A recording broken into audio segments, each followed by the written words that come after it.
កតេប្រតិបណ្ឌិតបុរនីហ៊ុនសែនអញ្ជើញរៀបចំពិធីបួងសួងចម្រើនសេចក្តីសុខនៅខេត្តសៀមរាបសម្ដេចកតេប្រតិបណ្ឌិតបុរនីហ៊ុនសែនសម្ដេចកតេ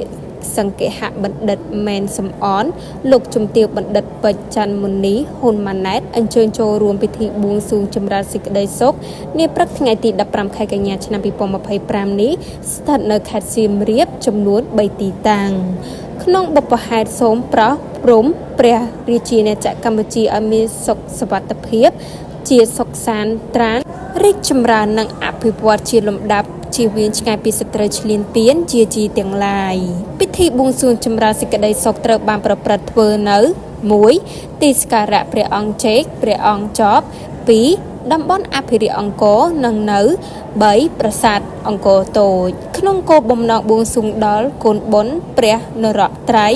បារមីព្រះអង្គចេកព្រះអង្គចប់បារមីគ្រប់ព្រះអង្គនៅក្នុងទីឋានអភិរក្សអង្គរដួងវិញ្ញាណក្ខន្ធព្រះមហាវីរក្សត្រមហាបុព្វបុរសដូនតាខ្មែរដូនតាប្រលឹងមេទ័ពតូចធំសូមប្រោសព្រំព្រះរាជាណាចក្រកម្ពុជាឲ្យមានសុខសន្តិភាព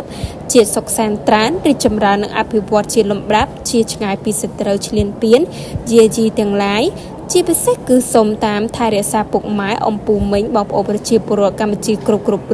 រួមទាំងវិរៈកងទ័ពទាំងអស់មានសុខភាពល្អបរិបូរណ៍មានសុខសុវត្ថិភាពរស់នៅប្រកបរបរទទួលទានមានបាននិងសូមជួបតែព្រះពុទ្ធពរទាំង4ប្រការគឺអាយុវណ្ណៈសុខៈពលៈកុំបីឃ្លាតឡើយ